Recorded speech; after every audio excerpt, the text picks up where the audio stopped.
ఈరోజు దేవుని వాగ్దానము. బేదల్ని కటాక్షించువాడు ధన్యులు. ఆపత్కాలమందు యెహోవా వానిని తప్పించును. కీర్తనల గ్రంథము 41వ అధ్యాయము 1వ వచనము. నీలో ఉన్న దేవుని ప్రేమ క్రియల్లో కనిపించాలి. లేని వారికి పెట్టే గుణము, పేదలకు తోడుగా నిలబడే మనసు, విధవరాలి పట్ల కనికరము, ఇలా దేవుని ప్రేమ నీలో నీ క్రియల్లో కనిపించాలి. ఇది నీకు ఎంతో ఆశీర్వాదం, ఐశ్వర్యం కలుగు చేస్తుంది. దేవుని పని విషయంలో ముందుండి నేస్తమా. ఆపత్కాలంలో దేవుడు నీకు ముందుండి సహాయం చేస్తున్నాడు.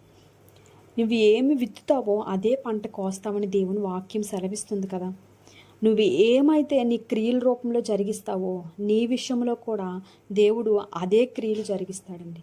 మనము ఒకరిని క్షమిస్తే దేవుడు మనల్ని క్షమిస్తాడు. మనము ఒకరికి సహాయం చేసేవారుగా ఉంటే మనకి ఆపత్కాలంలో దేవుడు సహాయం అందుతుంది. మనం చేసే క్రియలు బట్టే దేవుని గొప్ప కార్యాలు మన జీవితాల్లో జరుగుతాయి. ఇతరులకు మేలుకరంగా ఉండు.